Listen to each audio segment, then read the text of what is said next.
చాలా మంది సీనియర్స్ తర్వాత ఇది విజయ్ గారిని చాలా రీసెంట్ అది, అంటే అప్పుడు కూడా వాళ్ళందరూ జెమినీ సంస్థ స్థాపించినప్పుడు ఉన్న వాళ్ళంతా. దాని తర్వాత చాలా రోజులకి చాలా ఇయర్స్ తర్వాత జెమినీ మ్యూజిక్ స్టార్ట్ అయింది. సో వాళ్ళందరూ వాళ్ళ సీనియర్స్ వాళ్ళ ప్రతిభతో వాళ్ళ టాలెంట్స్తో మూవీస్కి వెళ్ళారు, చాలా మంచి మంచి ఆఫర్స్ తోటి వెళ్ళారు వాళ్ళు. సో ఇది సపరేట్, ఈ విజే అనేది సపరేట్. సో మా గ్యాంగ్ అందరూ కూడా కొంతమంది ఆర్జల్గా వెళ్ళారు, కొంతమంది డైరెక్టర్స్గా అయ్యారు, అట్లాగా ఒక్కొక్కరు ఒక్కొక్క రంగంలో వెళ్ళారు. సీరియల్స్లలో యాక్టర్స్గా కూడా స్థిరపడ్డారు. Gemini Ganesh, sorry Gemini Suresh గారు కానీ వీళ్ళంతా జెమినీకి సంబంధించిన వాళ్ళు. ఇప్పుడు జెమినీ ఛానల్కి సంబంధించి, జెమినీ అంటే మ్యూజిక్ ఛానల్కి అందులో ఉన్న వాళ్ళందరూ కూడా మంచి పొజిషన్కి వెళ్ళారు. తర్వాత మళ్ళీ ర్యాప్లో లేని నేను ఎవరితో, నాకు కొంచెం ఫ్రెండ్స్ తక్కువ. సో మీకు విజన్ ఉంది కదా, అంటే యాక్టింగ్ ఛాన్సెస్ వచ్చినా వద్దనుకున్నారా లేకపోతే రాలేదా? ఆ విజన్కి నా జైతి విజన్స్ తోడ్పడిద్ది అని నాకు ఆ జైతి విజన్స్ అనేది, అందుకే నిన్న బ్యానర్ నేమే అది జైతి విజన్స్. సో నాకు నేనుగా క్రియేట్ చేసుకుంటూ ఉన్నాను కాబట్టి బయట దాని గురించి నేను ఎప్పుడు అసలు ఆలోచించలేదు అంతే. కానీ ఉమెన్గా మిమ్మల్ని చాలా అప్రిషియేట్ చేయాలి, ఎందుకంటే ఎలాంటి బ్యాక్గ్రౌండ్ లేకుండా విజయ్గా వచ్చిన, ఇప్పుడు మీరు ప్రొడక్షన్ రన్ చేస్తున్నా, ఒక సాంగ్ రిలీజ్ చేసిన, ఒక మూవీ తీసిన, సో ఒక మహిళగా ఇండస్ట్రీలో ఎలాంటి ఛాలెంజెస్ మనం ఫేస్ చేయాల్సి ఉంటుంది? ఎలాంటి ఛాలెంజెస్ అంటే, ఇంతకుముందు అంటే ఇలాంటి ఛాలెంజింగ్ ఇలాంటి డైలాగులన్నీ అప్పుడు సూట్ అవుతాయి. ఏం చేయాలి, ఇట్లా వచ్చిన తర్వాత మనం ఏమి చేసుకొని నిలబడాలి అనేదాన్ని. ఇప్పుడు వల్ల ఎన్ని అవసరం లేదు.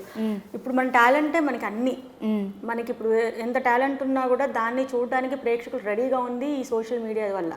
మీరు ఏ ఛానల్కి వెళ్ళక్కర్లేదు, అండ్ ఒక మూవీ ప్రొడ్యూసర్ దగ్గరికి వెళ్ళక్కర్లేదు, ఏ బ్యానర్ దగ్గరికి వెళ్ళక్కర్లేదు. వాళ్ళ టాలెంట్స్ తోటి వాళ్ళు పైకి వచ్చేస్తున్నారు. ఇంకా కావాల్సింది ఏంటి, ఇలా ఉండి ఇలా చేయాల్సిన అవసరం లేదు. టాలెంట్ ఉంటే చాలు, డాన్సే కావచ్చు, డైలాగ్ డెలివరీ కావచ్చు, వాళ్ళకి ఫ్యాన్ బేస్ ఉంది, అంతే కదా, వాళ్ళు షైన్ అవుతున్నారు కదా. ఇంకా అంతకు మించి కావాల్సింది ఏముంటుంది? అంటే మీరు అడుగుపెట్టిన ఫస్ట్ తొలినాళ్లలో కానీ ఒక సక్సెస్ వచ్చిన తర్వాత కానీ చాలా గమనిస్తారు. సో ఆ డిఫరెన్స్ ఏం గమనించారు? ఆ డిఫరెన్స్ అంటుంది, ఇప్పుడు ఇందాక చెప్పాను మీకు, జెమినీ అనేది ఒక ప్రోగ్రామ్ అంటే ఆ విజే టైం అనేది క్రేజీ. అమ్మాయిలకు కానీ అబ్బాయిలకు కానీ మేము వెళ్ళి అలా స్టైల్గా యోగా మాట్లాడుతూ ఆ సాంగ్స్ ఇవన్నీ చేయాలని చాలామంది, ఇట్లా 10th ఎగ్జామ్స్, ఇంటర్ ఇట్లా ఎగ్జామ్స్ అయిపోతే ఎంతమంది రష్ ఉంటుందో ఛానల్ ముందు అట్లా ఉండేవాళ్ళు. చెయ్యాలనే ఒక తపనతోటి ఏం చేయాలి, కెరీర్కి ఎలా వెళ్తే సినిమాకి వెళ్ళాలి, లేదంటే ఇలా టీవీ ఛానల్స్లోనే ఉండాలి. అప్పుడే న్యూస్ ఛానల్స్ కూడా వస్తున్నాయి, కానీ జనాలకు కొంచెం క్రేజీగా ఉన్నది ఇదే, ఈ ఫీల్డే. అప్పుడు ఆ టైంలో వాళ్ళు వచ్చి ఆడిషన్స్ చేసినప్పుడు నేను వెళ్తూ ఉండేది, మామూలుగా చూస్తుండేదాన్ని. ఏమన్నా కొత్తగా ఎవరైనా వచ్చినప్పుడు, మీ అందరం చేసి ఉన్నాం అప్పటికే ఒక 1 year 2 years అయినప్పుడు, కొత్తగా వచ్చిన వాళ్ళకి వెళ్ళి పలానా జైతి షో చూడండి, ఒక 1 week అబ్జర్వేషన్లో ఉండండి, నా షో ఇంకొంతమంది షో చెప్తా ఉండేవారు అనమాట.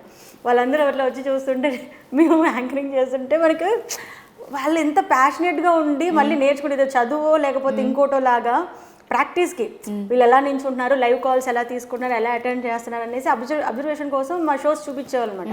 అలా కొంతమంది బాగా షైన్ అయ్యారు అట్లా వచ్చిన తర్వాత కూడా. సో ఇప్పుడు కొంతమంది మన పేర్లు కొంచెం గుర్తుండవులే, కానీ అప్పుడు వాళ్ళకి కూడా ఆ క్రేజ్ ఉంది. ఇప్పుడు ఏంటంటే ఇవన్నీ అవసరం లేదు కదా, ఇంకా ప్రతి ఒక్క వాళ్ళ ఇన్స్టానే వాళ్ళ అన్ని ఎవ్రీథింగ్. ఓకే, అట్లా. ఎస్, అఫ్ కోర్స్ తెలుగు అమ్మాయిగా కూడా ఒక మంచి పొజిషన్లో ఉన్నారు మీరు. ఇంకా పైకి రావాలి, సో చాలామందికి అవకాశాలు రావాలి. సో మీ విజన్ వింటుంటే కూడా అలాగే అనిపిస్తుంది. సో దాని గురించి మీరేమంటారు? నేను ఏ రోజైతే నా గోల్ని నేను బ్రెయిన్లో ఫిక్స్ చేసుకున్నానో అప్పుడే ఆ ఇయరే నేను జాయిన్ అయిన ఆ ఇయరే నేను ప్రొడక్షన్ చేశానంటే అది మీకు తెలియదు కాబట్టి ఇప్పుడు నేను చెప్తున్నాను. ఆ టైంలో చేసావు నువ్వు ప్రొడక్షన్ అని అంటారు మీరు. ఆ టైంలో మీరు వెళ్ళి సెర్చ్ చేస్తే ఆ టైంలో నా జైతి విజన్స్ ఉంది. సో అప్పుడే నేను ఫిక్స్ చేసుకున్నాను కాబట్టి ఈ రోజు దాకా నేను ఉన్నాను అని అంటే ప్రొడక్షన్గా నిర్మాతగా చేయాలని అనుకున్నాను కాబట్టి అదే ఆ టైంలోనే. ఇప్పుడు మీరు అని ఆ టైం ఉంది కదా, అప్పుడు నేను ఏదైనా యాక్టింగ్ చేయడానికో లేదంటే చేస్తూ ఏదైనా స్కోప్ ఉన్న పాత్రలు చేస్తూ వెళ్ళాను అనుకోండి, నేను కనుమరుగైపోయేదాన్ని. నాకు ఈ విజన్ నాకు ఉంది కాబట్టి నేను వెళ్ళాలి, నేను రీచ్ అవ్వాలి, నేను ఏదైతే అనుకున్నానో నా జైతి విజన్స్ అనే బ్యానర్ నుంచి సినిమాలు రావాలి, అందులో నాకు నచ్చిన ఈ క్యారెక్టర్ నేను చేసుకుంటూ వెళ్ళాలి అనేది పెట్టుకున్నాను. అందుకే ఎక్కడ తగ్గలేదు. ఒకవేళ కింద పడ్డాను ఏదైనా చేసినా కూడా పాకుతో అయినా వస్తూనే ఉన్నాను కానీ ఆగట్లేదు నేను. సో ఆ విజన్ అట్లా ఫిక్స్ చేసుకున్నాను. సో ఈరోజు మళ్ళీ నేను మీ ముందే ఉన్నాను. గ్రేట్, అసలు చాలా గ్రేట్ వర్డ్స్. కానీ ఇక్కడో చిన్న లోటు మన ఇండస్ట్రీలో, తెలుగు అమ్మాయిలు లేరు, తెలుగు అమ్మాయిలు కనిపించరు, లేకపోతే అవకాశాలు రావు, ఇలా చాలా చాలా ఉన్నాయి. తెలుగు అమ్మాయిలు అసలు ఎందుకు కనిపించరు? తెలుగు అమ్మాయిలు కనబడట్లేదు అని అంటే వాళ్ళ రీజన్స్ వాళ్ళు ఏదో చెప్తారు, పిచ్చి రీజన్స్, కానీ అవి కానే కాదు. తెలుగు అమ్మాయిలు ఏదో వాళ్ళు అనుకున్నట్టు గ్లామర్గా ఉండరు, గ్లామర్గా ఉండడానికి ఇష్టపడరు.